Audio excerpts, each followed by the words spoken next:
नमस्ते मित्रों, हम बुक द ग्रेट कंट्रोवर्सी के माध्यम से अपनी यात्रा जारी रखते हैं। हम देखते हैं कि भयानक पीड़ा के बावजूद और शहीदी के बावजूद की सत्यता को रोका सका। आज हम फ्रांस देश द्वारा उठाए गए एक और युवा पुरुष के जीवन पर नजर डालेंगे। और यदि आप हमारे साथ जुड़ रहे हैं तो मैं आपको संदेश करता हूं कि आप इस अद्भुत पुस्तक की निःशुल्क प्रतिलिपि को डाउनलोड करें, जिसका URL स्क्रीन के नीचे दिखाया गया है। जॉन कैल्विन एक सोचने समझने वाला शांत युवा थे जो कॉलेज के छात्र के रूप में ही एक शक्तिशाली और गहरे मन के प्रमाण के रूप में पहले से ही प्रदर्शन कर रहे थे। उन्होंने ईश्वर और रोमन चर्च के प्रति एक सच्ची धार्मिक समर्पण प्रदर्शित किया था, और उनके प्रोफेसर उम्मीद कर रहे थे कि एक दिन वह चर्च के सबसे मजबूत प्रतिरक्षकों में से एक बनेंगे। जब कैल्विन ने पहली बार पुनर्स्थापना के शिक्षाओं को सुना तो वह कांप गया, सोचते हुए कि वे धर्म विरोधी आग हैं जो उन्हें दी गई थी। लेकिन एक दिन उसे नई शिक्षाओं लाया गया, जैसा कि उसके खुद के चचेरे भाई ओलिवेटन ने प्रोटेस्टेंट धर्म स्वीकार किया था। दुनिया में केवल 2 धर्म हैं, ओलिवेटन ने कहा। एक वर्ग वे हैं जिन्हें मनुष्यों ने आविष्कार किए हैं, जिनमें सभी मनुष्य समारोह और अच्छे कर्मों के द्वारा अपने आप को उद्धार करते हैं। दूसरा बाइबल में प्रकट हुआ है, और जो मनुष्य को केवल ईश्वर की मुक्ति की उम्मीद करने के लिए सिखाता है। जबकि कैल्विन ने तुरंत इन विचारों को खारिज कर दिया, उसके भाई बाल द्वारा बोए गए बीज उसके मन में बने रहे और उसने उनके साथ जूझना जारी रखा। कैल्विन को अपने जीवन में पाप का दोषी ठहराया गया, और उसे यह अनुभव हुआ कि चाहे वह कितने भी अच्छे काम करे या कितने भी आयोजनों में भाग लें, कुछ भी उसकी आत्मा को ईश्वर से मेल नहीं कर सकता। एक दिन जब वह एक सार्वजनिक चौक पार कर रहे थे, कैल्विन ने एक हेरेटिक के जलाए जाने का दृश्य देखा। वह शहीद के चेहरे पर छाए हुए शांति से चकित थे। उस भयानक मृत्यु की यातनाओं के बीच और चर्च की और भी भयानक निंदा के नीचे उसने ऐसा विश्वास और साहस प्रदर्शित किया जिसकी युवा छात्र ने अपनी निराशा और अंधकार के साथ दर्दनाक तुलना की, जबकि वह चर्च की सख्त आज्ञा का पालन कर रहा था। कैल्विन जानते थे कि कथित हेरेटिक्स अपने विश्वास को बाइबल पर टिकाए हुए थे, और वह इसे अध्ययन करने और यदि वह कर सकते तो उनके आनंद के रहस्य को खोजने का संकल्प ले चुके थे। उत्साहपूर्वक युवा छात्र ने पवित्र पृष्ठों का अन्वेषण किया और मसीह में शांति पाई। उन्हें पुजारी बनने के लिए शिक्षित किया गया था, परंतु अब उन्हें एहसास हुआ कि वह अब उस पथ का अनुसरण नहीं कर सकते। सुसमाचार को पूर्ण रूप से अपने जीवन को समर्पित करने का निर्णय लेते हुए कैल्विन ने पेरिस छोड़ दिया और कुछ समय तक एक नगर में काम किया, लोगों के घरों में शुरुआत करते हुए। घर के सदस्यों से घिरे हुए उन्होंने बाइबल पढ़ी और उद्धार के सत्यों को उजागर किया। जिन्होंने भी संदेश सुना वे जल्द ही इस अच्छी खबर को दूसरों तक ले गए, और जल्दी ही संदेश घर घर और गांव गांव फैल गया। कुछ महीने बाद कैल्विन पेरिस में वापस आया, जहां उसने घर से घर जाकर बाइबल खोलकर और मसीह में मुक्ति की अच्छी खबर साझा करते रहे। अंततः हालांकि अधिकारी जान गए कि वह क्या कर रहा था और उसे एक शहीद बनाने का निर्धारण किया।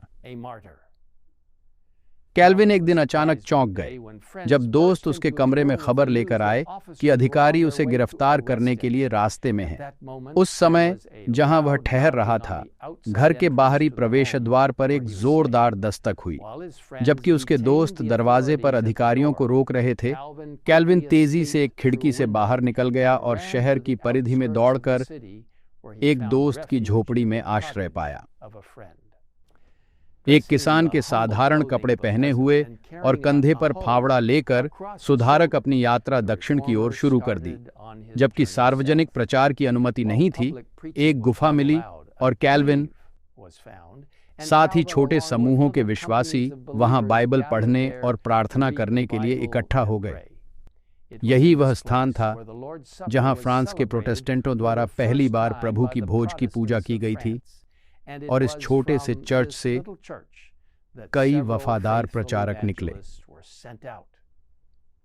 अंततः कैल्विन पेरिस में वापस लौटे, लेकिन उन्होंने लगभग हर दरवाजा बंद पाया। और बुरा यह कि कुछ फ्रांसीसी सुधारक जो अपने देश को जर्मनी और स्विट्जरलैंड के साथ चलते देखने के इच्छुक थे, निर्धारित किया कि रोम की अंधविश्वासों के खिलाफ एक साहसिक हमला करें जो पूरे राष्ट्र को जगा देगा। उन्होंने सफलता हासिल की, लेकिन उन्हें उम्मीद के तरीके से नहीं। एक रात में वे जोश से भरे हुए फ्रांस के सभी जगहों पर पोस्टर लगाए गए जिनमें रोमन कैथोलिक मिशन को निंदा की गई थी। इनमें से एक पोस्टर तो राजा के निजी कक्ष के दरवाजे पर भी चिपकाया गया था।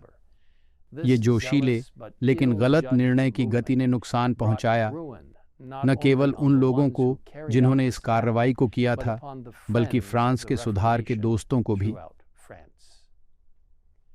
भयानक उत्पीड़न के बाद पेरिस में हर एक लूथरन को गिरफ्तार करने के लिए कदम उठाए गए। एक महान प्रदर्शन जिसमें चर्च के अधिकारी और स्वयं राजा भी शामिल थे, शहर की सड़कों से गुजरते हुए विश्वासियों को उनके घरों से खींचकर, उन्हें निर्दयता से पीड़ित करके, उन्हें जीवित जलाने के लिए सार्वजनिक चौराहे में ले जाया गया। उस एक भयानक रात में फ्रांस में कुछ सुधारित विश्वासी लोगों द्वारा किया गया उदाहरण हमें आज चेतावनी के रूप में काम करना चाहिए। हमें ईश्वर की सत्यता को साझा करने का आह्वान मिलता है, लेकिन यह हमेशा प्यार के साथ किया जाना चाहिए। हमें कभी निंदात्मक भावना नहीं रखनी चाहिए या जल्दबाजी से कार्रवाई करनी चाहिए, सोचते हुए कि हम शैतान के तरीकों का उपयोग करके ईश्वर का काम पूरा कर सकते हैं।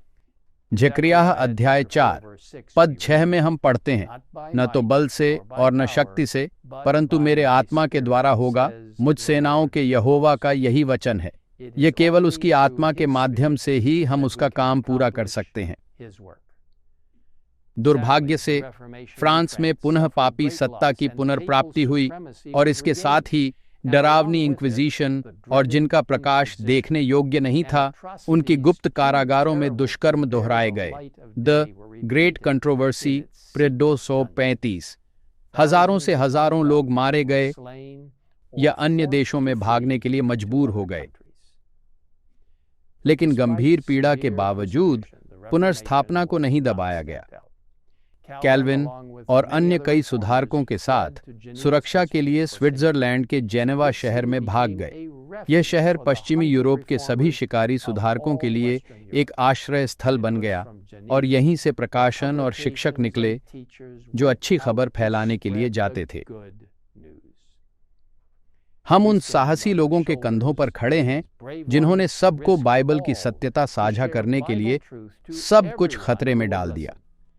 और आज परमेश्वर हमें बुला रहे हैं कि हम उस प्रकाश को जलाए रखें जो एक ऐसी दुनिया में चमक रहा है जहां अंधकार जारी रहता है। मैं आपको अभी मेरे साथ प्रार्थना करने के लिए आमंत्रित करता हूं। प्रिय प्रभु, जॉन कैल्विन और अन्य सुधारकों के साथ होने के लिए धन्यवाद, जिन्होंने बाइबल को अग्रणी बनाए रखने में मदद की, जो दरवाजे दरवाजे गए, जो व्यक्ति से बोले, लोगों को पूरा सत्य जानने में मदद करते थे। प्रभु, उनके लिए धन्यवाद जिन्होंने मृत्यु के सामने भी आपके लिए दृढ़ता से खड़े रहे। अब हम प्रार्थना करते हैं कि आप प्रत्येक व्यक्ति का मार्गदर्शन करें, जैसा कि हम इन अंतिम दिनों में पृथ्वी के इतिहास में अपनी भूमिका को समझते हैं, यीशु के पुनरागमन से ठीक पहले, कि हमें भी पूर्ण बाइबल सत्य के लिए पूर्णतया खड़े होना चाहिए और इसे प्रचारित करना और साझा करना चाहिए, यहाँ तक कि अपने जीवन के जोखिम पर भी। कृपया हमें प्रोत्साहित करें और सहारा दें, और ईश्वर के वचन के लिए धन्यवाद। यीशु के नाम में हम यह मांगते हैं, आमीन।